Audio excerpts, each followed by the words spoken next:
Hey everybody, welcome back to Connerty Meadows Farm and another gardening season for 2024 here in Ontario, Canada.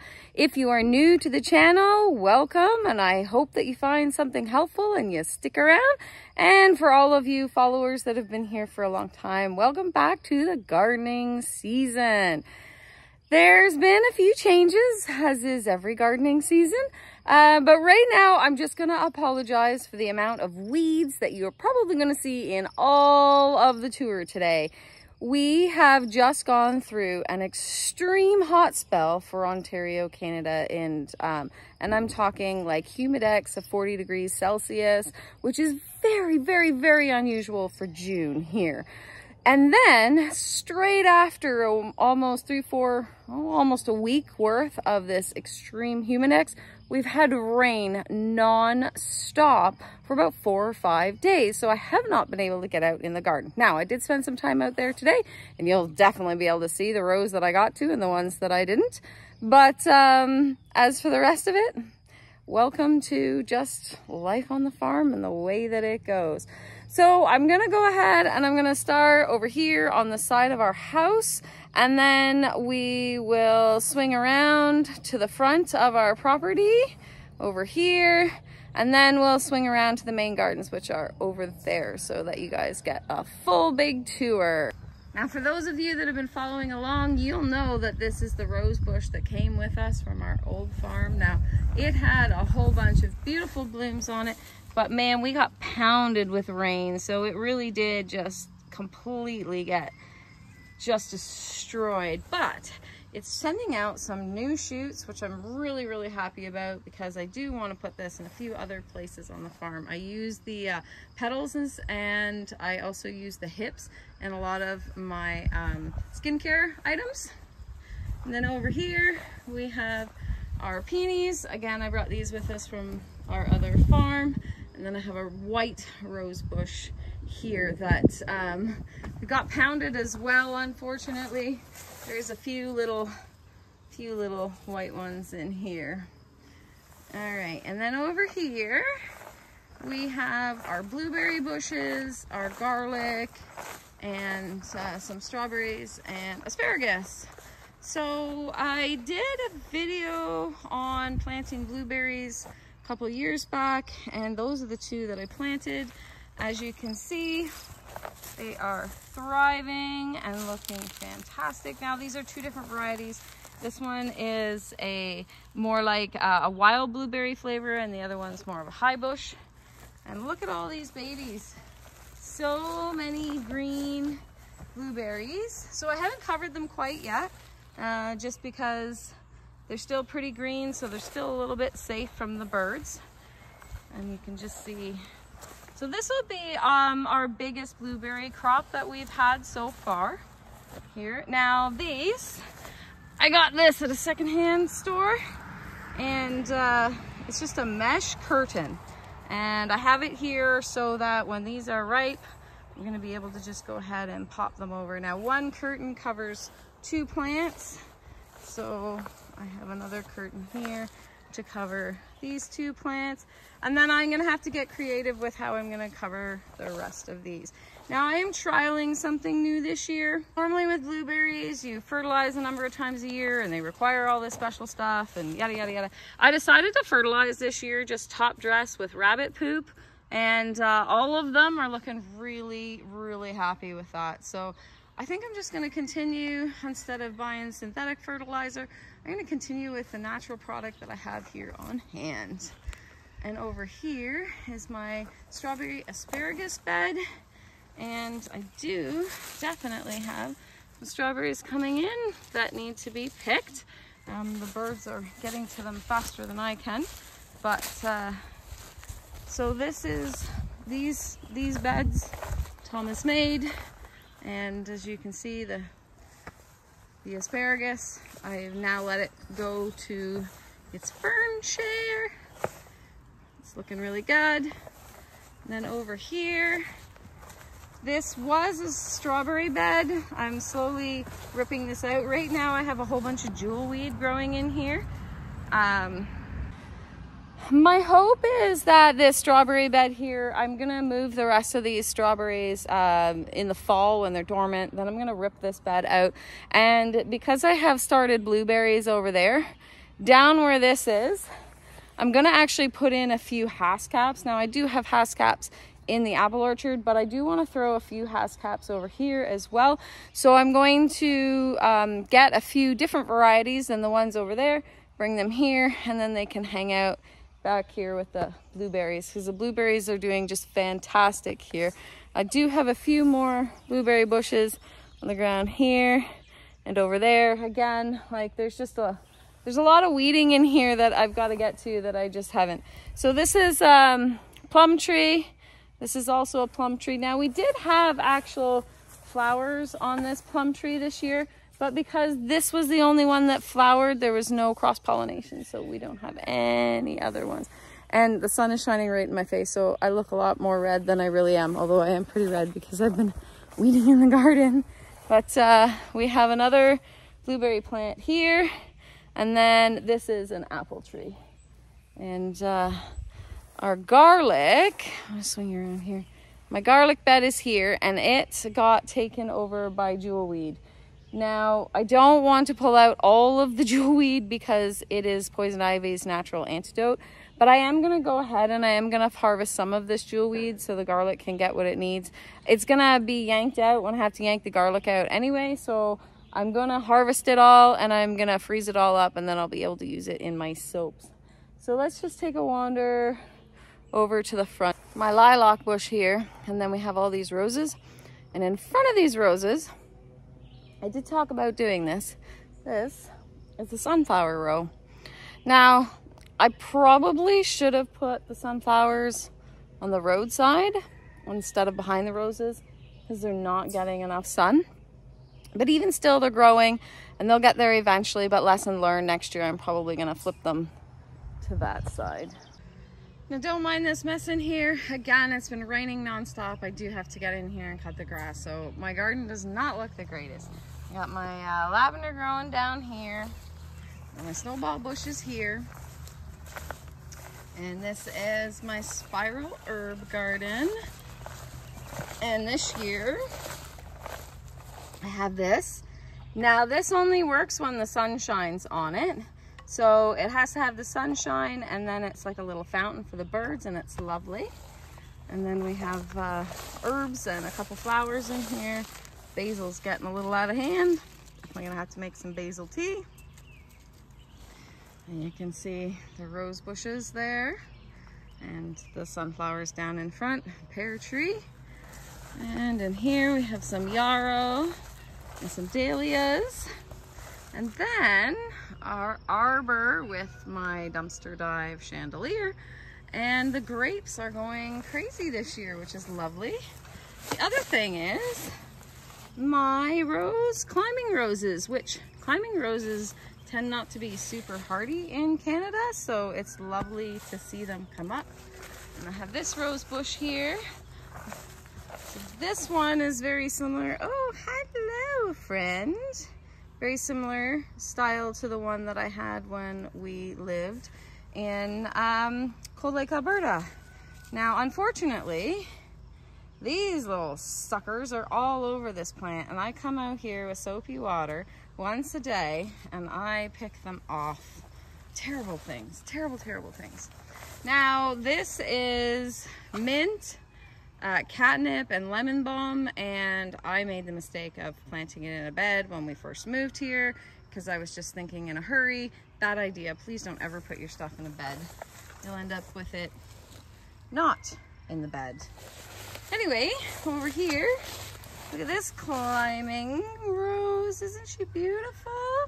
And for the first time this year, we are going to get some grapes.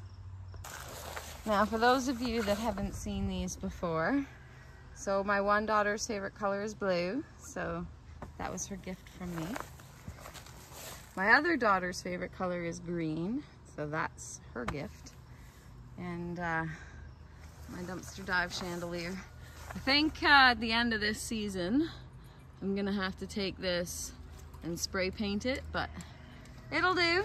It'll do. Then we have some more flowers over here, and I think I might actually get some hollyhocks this year. So these are supposed to be black hollyhocks, so we'll see what happens. They are also being destroyed by bugs, but this one at least made it to full size, so I can't wait to see that bloom. I'm sure it will be beautiful.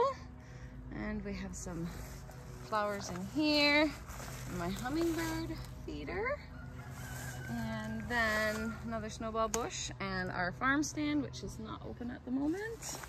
And you can see here all the sunflowers back behind all these beautiful roses. Lovely, lovely roses. So, and then up at the front of the house here, we have some plants as well.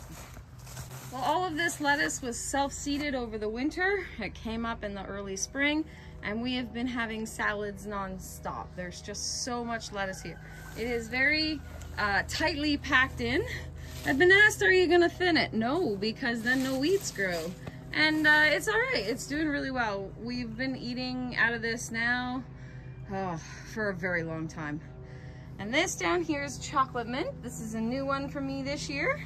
And it's in a pot, did you notice? It's in a pot, and it will not be letting it go to flower. And then over here, I have some skullcap, lemongrass, and a bay tree. And this is a new addition. My one daughter absolutely loves dragons. So this little dragon with his mama is guarding our house. And then this is all thyme in here.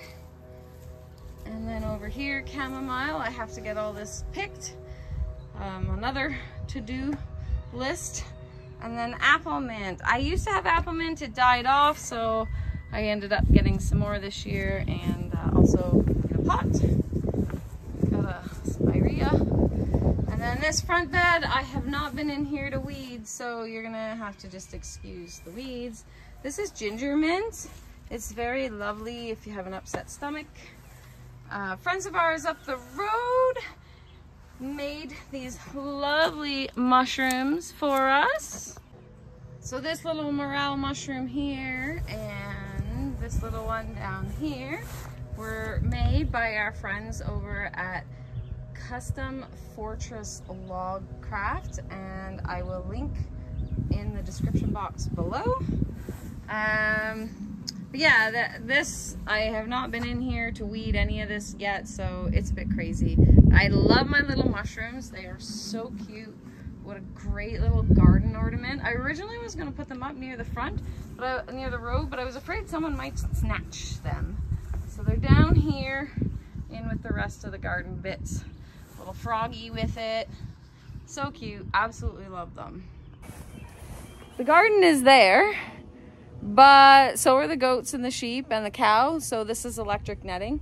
So we have to walk all the way around. So I'll just meet you over on the other side. Here behind me, I made another big row of sunflowers all the way down, right in front of my row of elderberries, which are all in bloom right now.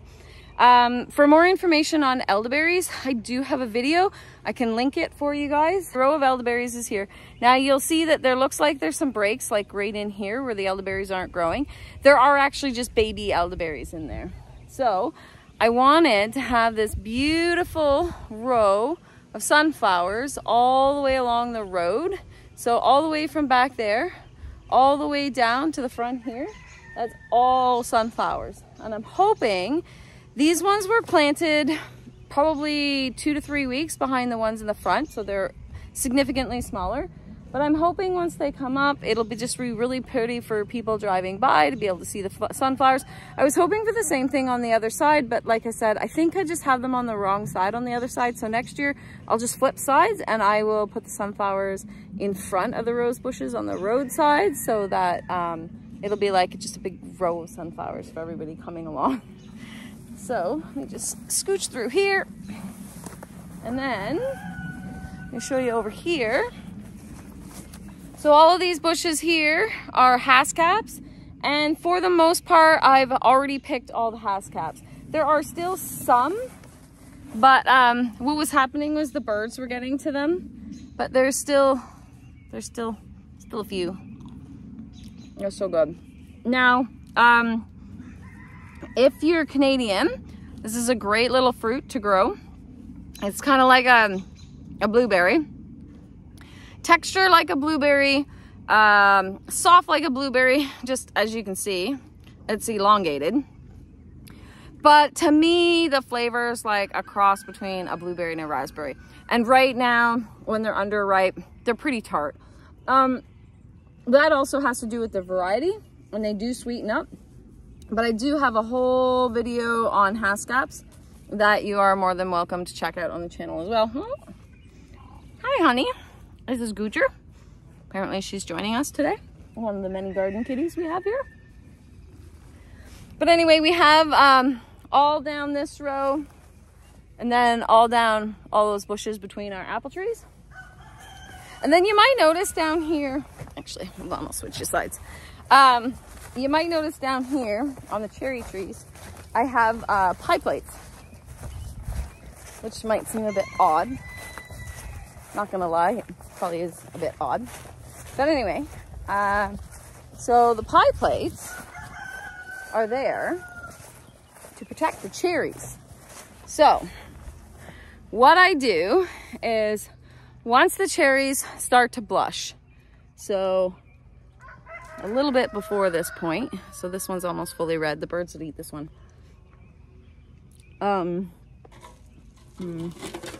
See if I can find one. Anyway, the timing of putting the pie plates on is pretty critical. The birds are only afraid of the pie plates for 2 to 3, sometimes up to 4 days, and then they'll descend on the cherry trees. So it's pretty imperative that you don't put the pie plates on until the cherries are just almost ripe. More than a blush, but less than fully ripe. Because after they're like, here. So I usually put the pie plates on when the majority of the cherries are like that. And that gives them an extra 3 or 4 days, which is long enough for you to go ahead and be able to harvest most of them. And so good. What happens though is they become brave, and the pie plates don't scare them after day 3, 4, and you'll lose them all. So it's just a temporary fix, and you have to really watch and be prepared. If you start seeing them descend, get out here and rescue your tree. But until that point, the pie plates do a great job. So I always tell my mother-in-law who buys a lot of pre-made stuff in pie plates, and anyone else I can think of, if you get these tin pie plates, hang on to them. And all I did was put a little hole in them, and then I've just hung them on the tree with some binder twine, and I've made it easy so that I just have to pull and they just come right off. And that's it. It does work. It's a little bit of extra work, but it's better than trying to net it or trying to figure out any other way to go ahead and save the tree. It's important to have enough pie plates to cover the tree. If you look here, I don't have a pie plate in this section because it didn't really have a lot of cherries in this section. And the one cherry that I do have, the birds have pecked. But you have to pick and choose. Now, this is the first year that the cherry trees have given us a significant amount of cherries at this farm. We did this at our old farm for many, many years, and that's why I know that it works. But this is the first kind of big harvest that we've had here. And so far, it's holding up. Now, last season, I planted a berry over here in front of this chicken coop. It's called a Loganberry, and I got like 2 or 3 berries out of it.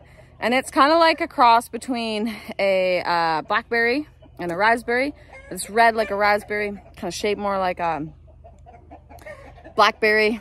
Or anyway, I was just gonna try it. I like berries. It's came back, so that's cool.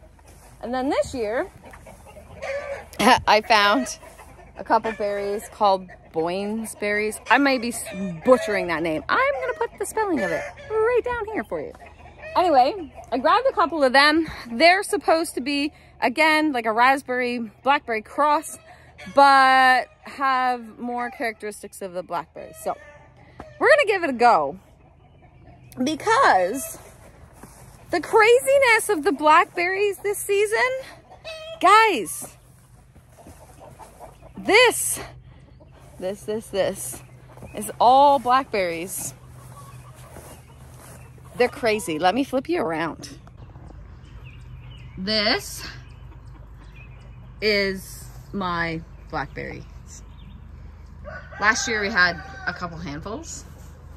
This is this year's blackberry crop. Now keep in mind, this goes over into my chicken coop area. So they're like everywhere. So yeah, pretty sure that people locally out of my farm stand are going to be enjoying blackberries and blackberry jam.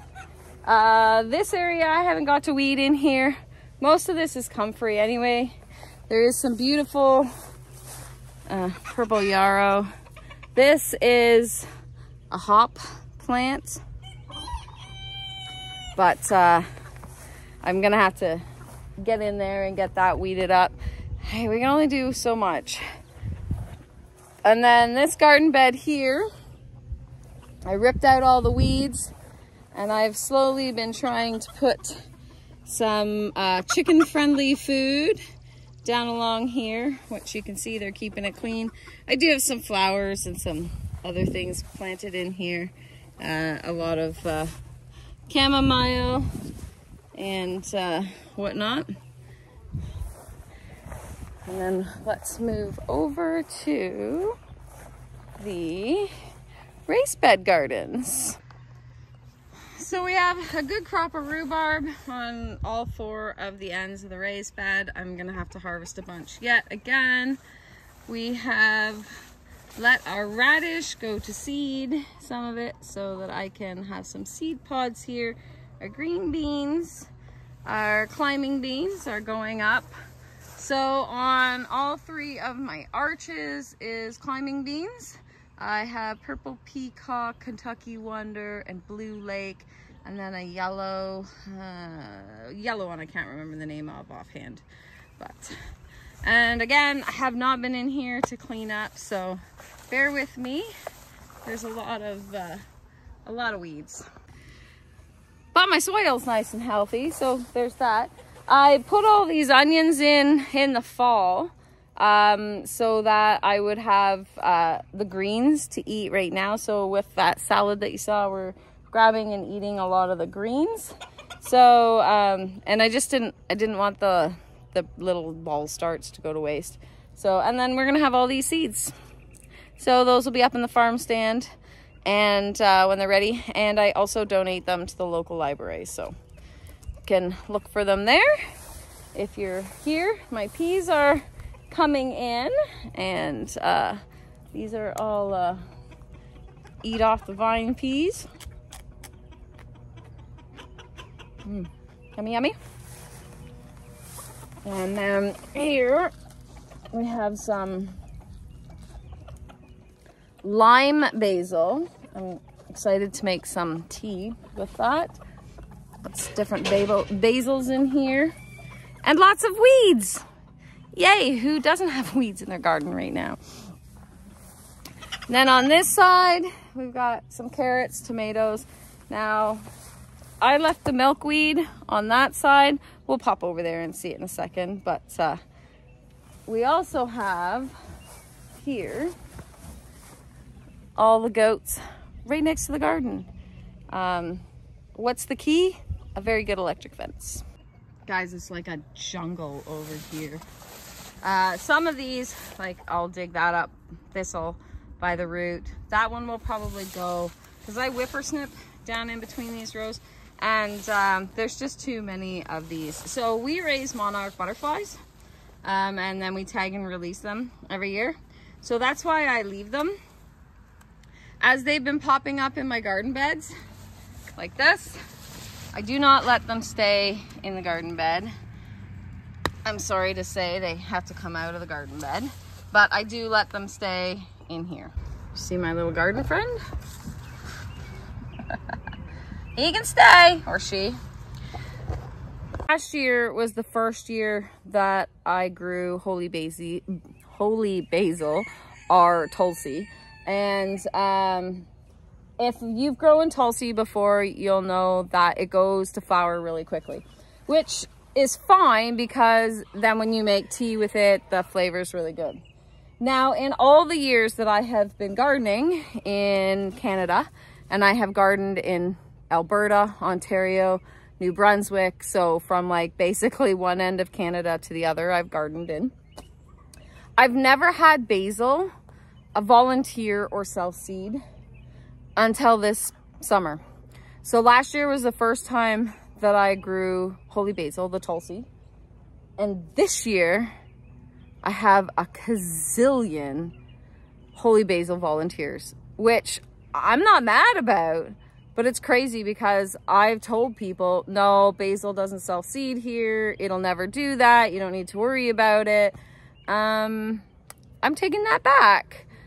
I don't know about any of the other basils, but Tulsi, holy basil, definitely self-seeds, and you'll definitely get volunteers. So I love volunteers. They're always the strongest. So I'm really happy with that. Now, this massive plant that is covered in native bees is lovage. And I know originally a lot of the Europeans, especially the Dutch, brought this over. And for those of you that are unfamiliar with it, it is their version of celery, but just much, much stronger. And all the pollinators love it. So I just tend to let it go to seed. Now this garden bed is really chaotic looking. So we have carrots here, and then a million things of volunteer Tulsi, and then a million things of volunteer dill. I'm a big advocate for volunteers, and unless they're really inhibiting what I wanted to do or where my garden was at, I tend to just let them go. And so when you look at this garden, it's really packed full of stuff. On the bright side, there's no weeds. And all of this stuff is growing just fine. Now, if I notice that they're struggling or having some issues, I'll go ahead and thin some things out, but for the most part, the stuff is growing beautifully.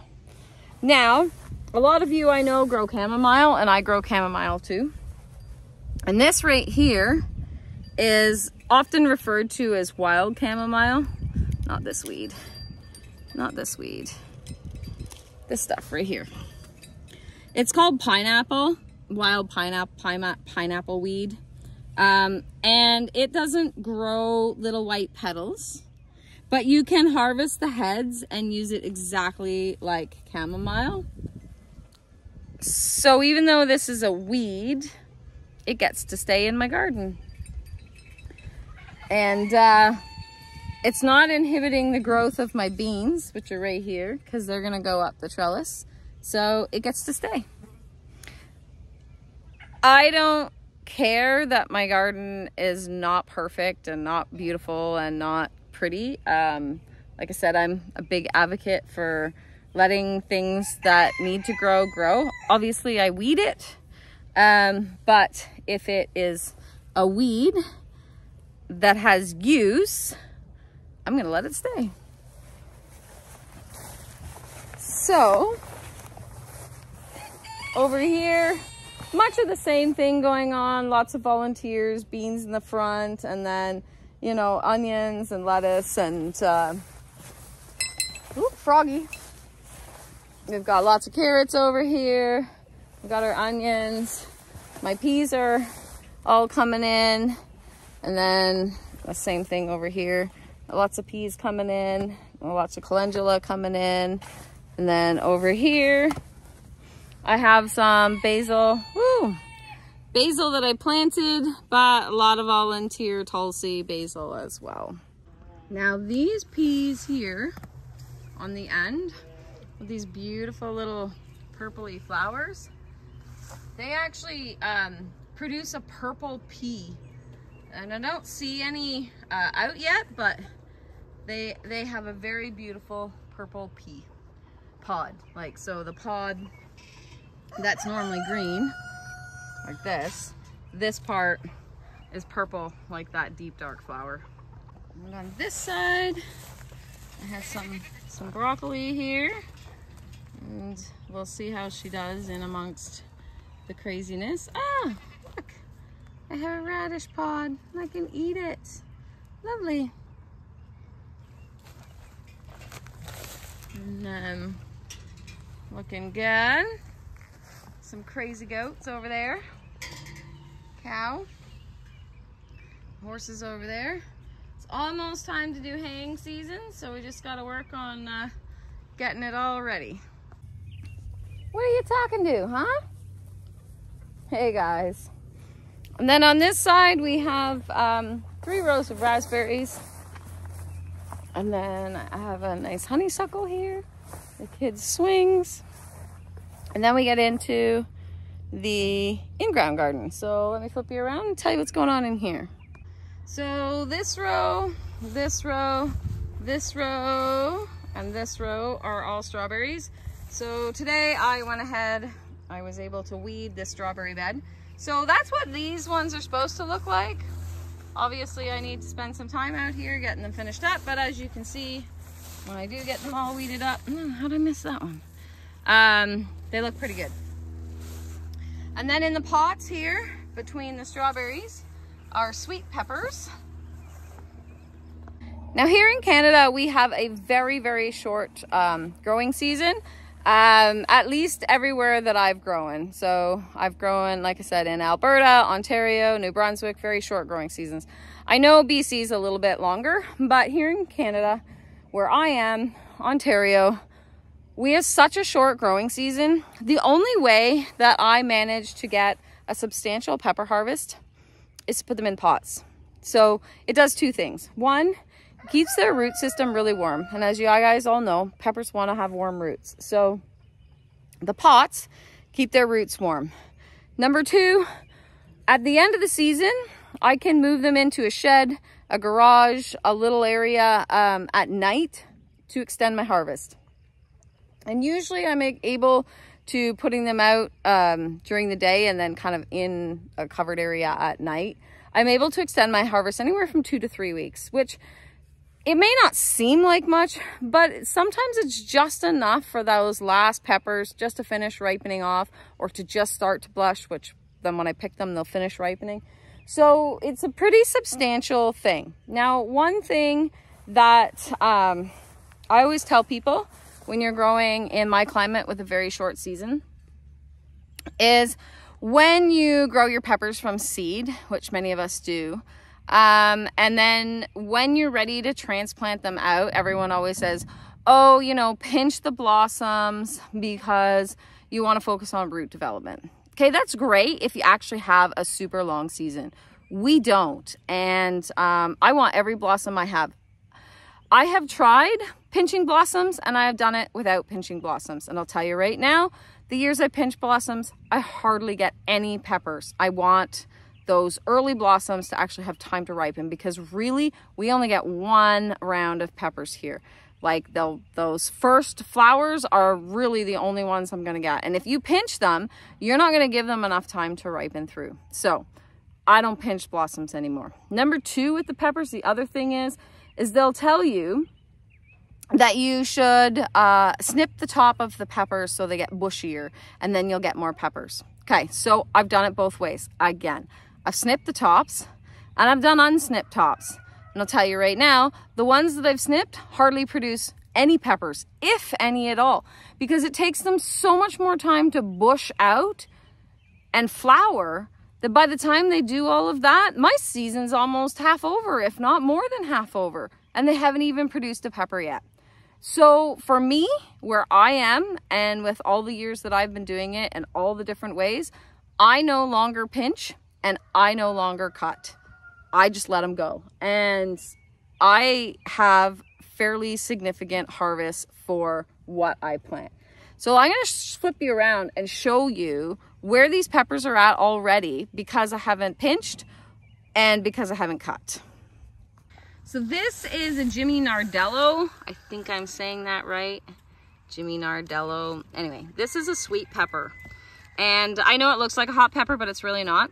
This one was already producing peppers before I moved it into its pot. And what I do in the pots, because peppers like to hold hands, is in each of these five gallon little pots, and I use the fabric ones because they're great from year to year, is I will put 2 peppers. So you can see I have peppers on all of these, significantly big peppers, and they will have time to go ahead and to produce for me. Had I pinched these, if you look at the rest of the plants, look how far behind we are. There's nothing, no flowers, nothing. Now the King of the North over here, this one takes a little bit longer to come around. I did not pinch and I did not cut. This one is only just starting to produce flowers, and we are the end of June. And again, the same thing, 2 peppers in the pot. The King of the North is a fairly decent sized pepper, and it's a nice sweet one. So it's almost close to what you'll find in the grocery store if it has the time to grow. Now this pepper over here, I really like this one. This one's called Ice Age. If you haven't seen an Ice Age pepper yet, I strongly suggest you look it up. So it's edible at all of its colors. So it goes from this like yellowy to an orange to a red, and it will get big. Like this is still pretty small. But the nice thing about this, the Ice Age pepper, is it's literally edible at all colors, and it's still very, very sweet. But so you can see lots and lots of different peppers, and weeded, not weeded. Next to the strawberries and peppers, I have 3 rows of potatoes. And these, for the most part, are potatoes that we grew last year and we saved seeds from. There are a few that I bought seed potatoes for. And then in the middle there, you'll see that there is some pumpkins. So I plant a couple pumpkins there. And the reason I do that is because I let the pumpkins sprawl all over the potatoes here. Now, the strawberries, I only just put them in this year. So they're not going to produce for me this year. So if by chance the pumpkins sprawl a little bit further that way, that's okay. I just have to make sure that I keep it out of the pots and it'll be fine. And then here I have some trellising. So this first trellis here that's a little bit shorter has cucumber on the bottom. And I'm just going to run a stake from the cucumber to the trellis, and then it can go crazy. And then these ones here, there's 3, yeah, 1, 2, 3. The taller ones, they have butternut squash. They have They have butternut squash. They have watermelon and like Kajari melon. Oh, and cucamelon. So cucumbers are the first one, and then like sort of melons are the end. Squash is the next batch. And I absolutely love growing on these really big tall trellises. I've done it for the last couple years. I will never go back to letting everything sprawl. The only thing I really let sprawl now is the pumpkins, but I don't tend to let everything sprawl anymore. Then over here, I have some corn. I did weed a good majority of the corn. I had to be careful because the ground was so soft that sometimes I was actually pulling the corn out, so I had to be careful. And then this is squash, and not vining squash, patty pan squash, and some of the shorter squash. So they just kind of turn into a really big well, bush almost. So these ones don't need to be staked, and they don't need to be trellised, and they don't vine. If they do vine, say I got my seeds mixed up or whatever, the reason why I have them planted here is because I can push them this way into the cornfield. And again, I've been mixing vining plants into the corn and the potatoes for the last number of years, and it's very, very successful. Then the last over here, we have our row of tomatoes, and then all of these pots are hot peppers. And I treat the hot peppers the same as the sweet peppers. I do not trim the tops off, and I do not pinch flowers. And there is a lot of peppers in through here. Now, I don't eat hot stuff personally. My husband does, and we make hot sauce and hot pepper pickles and all sorts of different stuff for him with all of these hot peppers. So there's a lot of different kinds. We've got cayenne, ring of fire, habaneros, jalapenos, Bulgarian carrots, some ghost peppers in here, all sorts of different hot peppers. And I do the same thing. We need to put 2 in a little container, and they seem to all be growing very happily. And before we go, Garden Kitty. Most of you will get used to seeing him in my garden tour videos. This is Ash, and though Goocher does follow along periodically, normally it's Mr. Ash here who's in all the garden videos, because he is the king of the garden, and he is the garden kitty extraordinaire. And if you don't have a garden kitty, you probably should get one. They're awesome. Right, Ash? Yeah. All right, guys.